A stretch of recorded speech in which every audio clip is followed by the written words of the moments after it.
Every single night I get done with my set, I rush to get changed and get out in front of house and throw a ball cap on or something.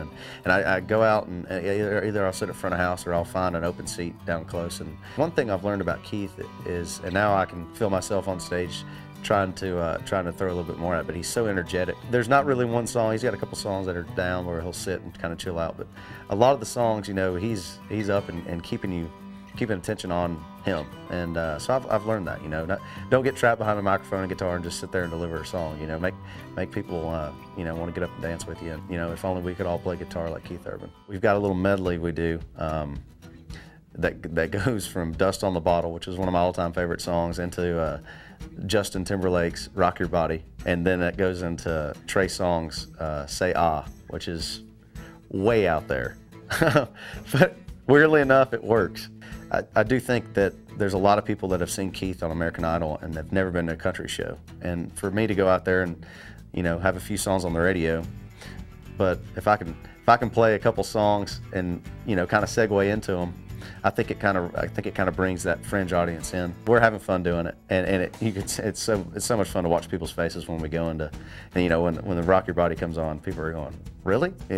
So it's been a lot of fun. I still consider myself to be pretty green. I traveled the country, but record one was already written and recorded.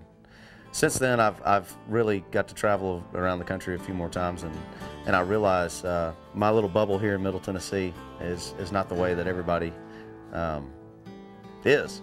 At these all over the country, and it's been such a neat experience to kind of grow and soak all that in. And now for this second album, I'm getting to release all that. It's all coming out of me. So we're actually writing most of the second album on the bus right now because I'm never home. And so it's very inspiring out there on the road. And so I think, for me, subject matter is, on this first album, is going to be a lot different on the second, just because I do realize, I've just seen a lot more of this country than I had when I wrote the first one. I have a lot more to say now. We had predictions. We also had our doubts because it was such a different sounding song at the time.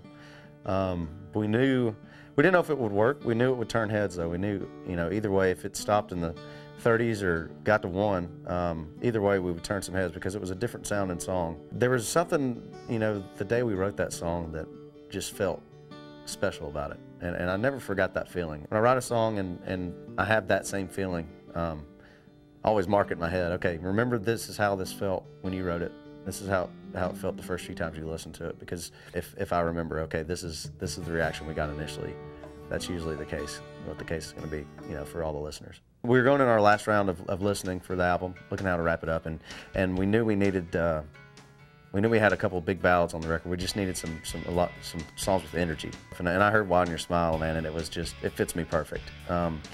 It's weird that when I heard that song, it took me back to this certain spot down right outside of my hometown, back when we were just young and didn't have a care in the world, and you had a girl sitting across from you that you're into. And the demoed version was a lot different than the way we recorded it.